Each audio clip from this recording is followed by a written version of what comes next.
दोस्तों आप लोग के बता दें कि प्रदीप पांडे चिंटू जी के फिल्म ससुरा बड़ा सतावेला के ऑफिशियल ट्रेलर आ रहा बा किस दिन और किस समय, चलिए जानते हैं इस वीडियो के माध्यम से। तो पहले आप लोग नीचे कमेंट के माध्यम से बताइए कि किन किन दर्शक लोग अभी तक प्रदीप पांडे चिंटू जी के फिल्म विवाह 2 देख ले बानी। अगर जिन दर्शक लोग अभी तक प्रदीप पांडे चिंटू जी के फिल्म विवाह 2 ना देख ले बानी, उन दर्शक लोग से रिक्वेस्ट बा कि आप लोग भी जाइए अपना सिनेमाघर में और प्रदीप पांडे चिंटू जी के फिल्म विवाह 2 देखिए और देखकर नीचे कमेंट बॉक्स में बताइए कि आप लोग को देखने में कैसा लगा। काहे कि प्रदीप पांडे चिंटू जी के फिल्म विवाह 2 फुल्ली पारिवारिक फिल्म बा, अश्लीलता मुक्त बात। चलिए अब जानते हैं कि प्रदीप पांडे चिंटू जी के फिल्म ससुरा बड़ा सतावेला के ऑफिशियल ट्रेलर कब आई है। तो आप लोग के बता दें कि प्रदीप पांडे चिंटू जी के फिल्म ससुरा बड़ा सतावेला के ऑफिशियल ट्रेलर आप लोग के कल सुबह के 6 बजे इंटरटेनमेंट रंगीला यूट्यूब चैनल पर देखे मिली।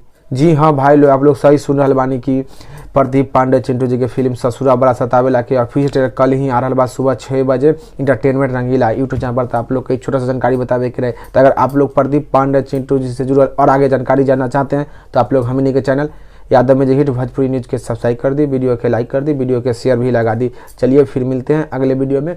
जय हिंद, जय भोजपुरी।